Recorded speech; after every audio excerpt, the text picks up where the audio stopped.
Halo, selamat malam. Kembali berjumpa dengan channel Ending Show, channel yang berisi tentang kejadian mistis, kejadian horor, kejadian tak kasat mata yang berdasarkan pengalaman nyata yang kembali diceritakan oleh para narasumber. Dan pada malam hari ini kita sudah kedatangan seorang laki-laki. Mari kita sapa dulu beliau. Ini saya dengan siapa? Dengan Mas Malik. Dengan Mas Malik. Mas Malik dari mana, Mas Malik? Dari Jakarta. Dari Jakarta. Ini kejadiannya di mana dan kapan, Mas Malik? Sekitar 23 tahun yang lalu dan ada di Jawa. Oh, 23 tahun yang lalu di Jawa. Di Jawanya Jawa mana nih, Mas Malik? Di Jawa Tengah, Mas. Jawa Tengahnya kota apa? Kota Semarang. Oh, di Semarang. Oke.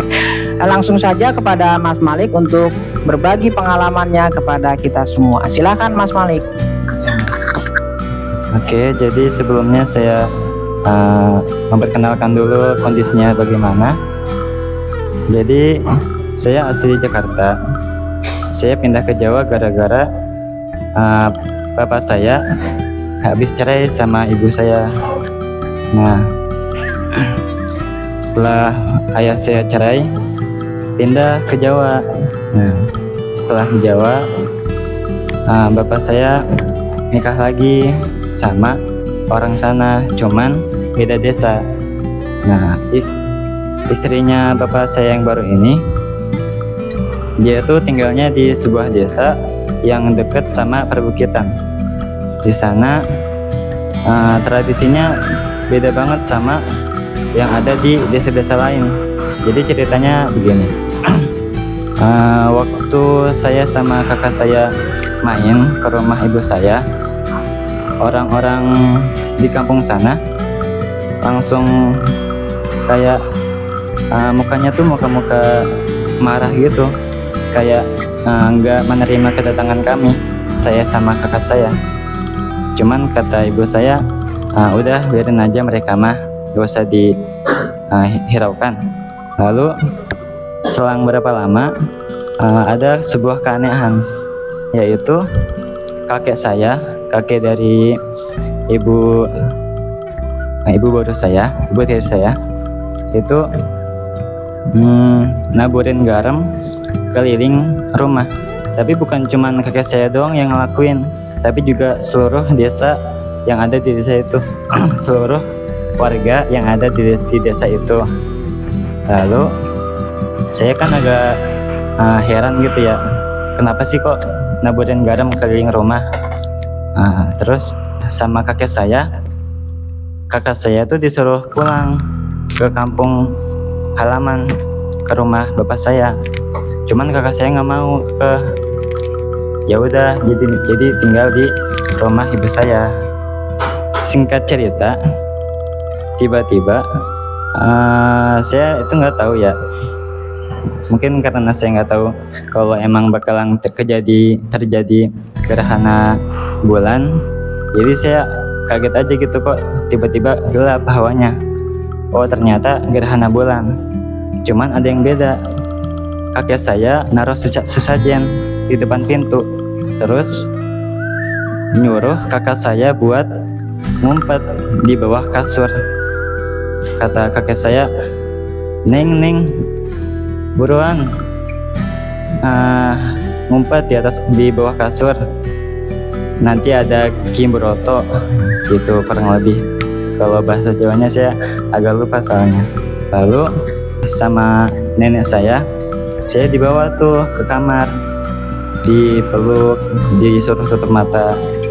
Nah, tiba-tiba mati lampu. Waktu mati lampu itu tiba-tiba ada bunyinya tuh kayak orang lagi ngadu golok. Kan golok kalau diaduin kan suaranya tuh kayak tang gitu. Cuman bedanya dia tuh ramean, kayak ada segerombolan orang yang lagi ngadu golok.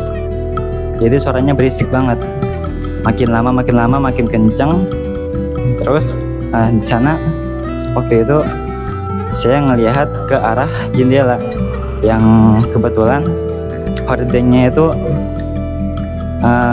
terkena angin, jadi kebuka.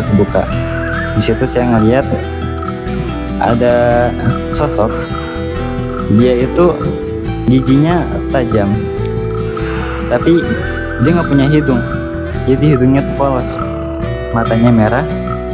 Dan yang bikin saya kaget, ternyata suara yang tadi saya kira itu suara golok, ternyata itu suara dari giginya. Pas saya lihat tuh giginya tuh tajam, panjang-panjang, dan saya beneran langsung nangis. Sama nenek saya kayak baca-baca apa gitu, terus bilang Kimbroto. Nah, lalu setelah itu suaranya mulai mereda, mulai hilang dan pergi.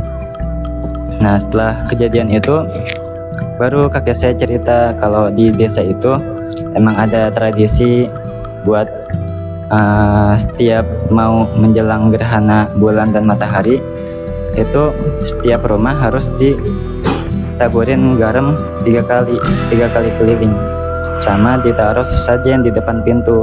Dan juga kebiasaan orang yang ada di desa sana, warganya tuh selalu nikahin anak perempuannya pas waktu masa baliknya baru sampai gitu lah. Jadi pas udah balik langsung dinikahin sama orang gitu. Itu adat istiadat di sana. Nah, kenapa? Karena mereka percaya kalau Kimbroto ini bakalan nyulik para gadis-gadis yang udah balik. Nah, makanya saya heran kok orang-orang kok pada kayak nggak menerima kedatangan saya sama kakak saya, terutama kakak saya. Nah, jadi setelah itu saya tahu semuanya. Dan Oke, terima kasih kepada Mas Malik yang sudah berbagi pengalamannya, kejadiannya yang sudah sekitar 23 tahun yang lalu.